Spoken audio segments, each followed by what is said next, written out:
Hello everybody, welcome back to a brand new video. Welcome to the 1872 off-year election night for the Confederacy wins election night timeline. So let's get on with the multiple governor races of tonight. And here are the current governor's composition before we go in tonight. The Liberals under SoCal Governor George Gorham currently have one seat. They're the party that are defending the most seats here tonight.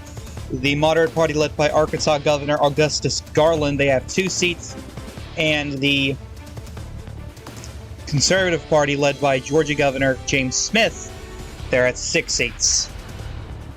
In the 9 states who have an outright majority, currently the conservatives have a plurality, so let's see what we got here as polls closings at 7 p.m. for the state of South Carolina.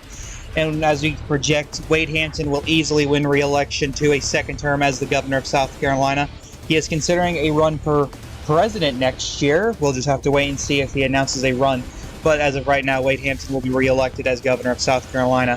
And here is the current governor's composition. The conservatives are now at 7 seats.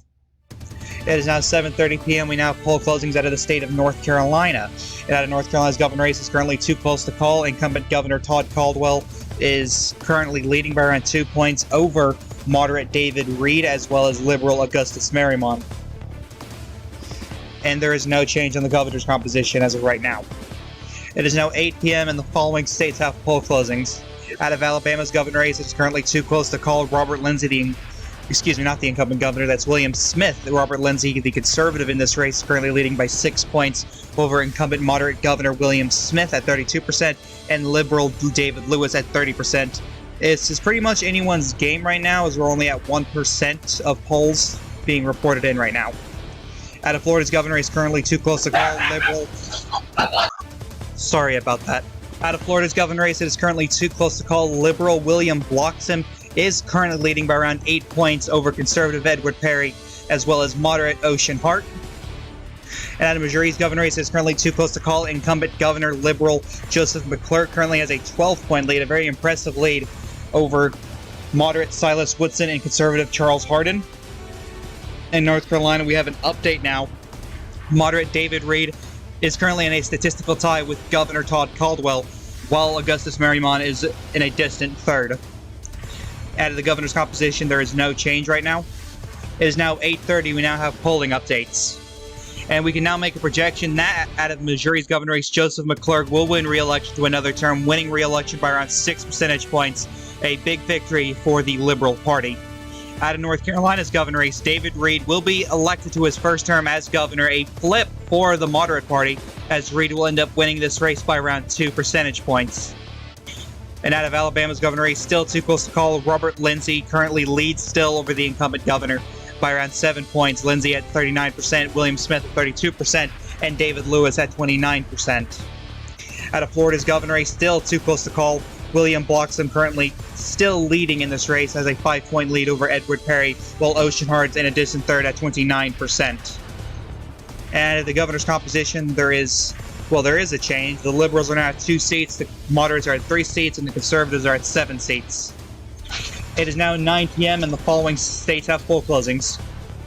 Out of Kansas governor race, a big win for the moderate party, as John St. John, who ran a very impressive campaign, will be elected to his first term as governor, as the liberal governor of this state was term limited. So John St. John was pretty much, set for a taking, as polling showed that if the incumbent governor was running, this would be a bit more competitive. But John St. John will end up flipping this state from liberal to moderate by 15 points, a big victory for the moderate party in John St. John.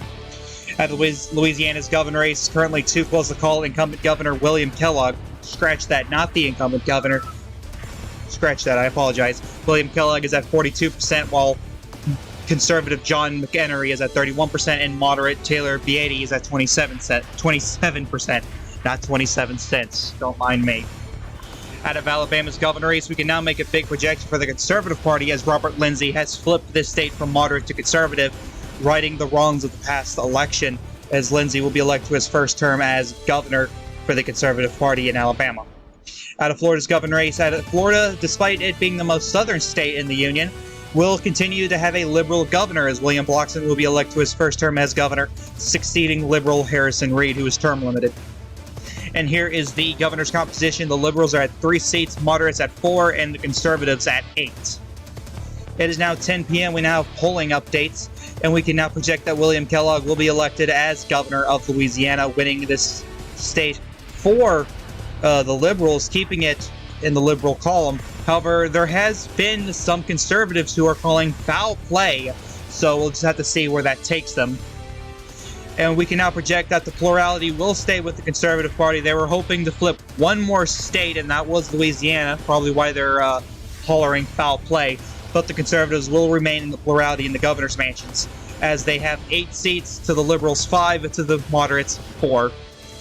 Thank you guys so much for watching. I hope you enjoyed this video. Don't forget to like, comment, and subscribe. This is the Chaotic One saying, peace.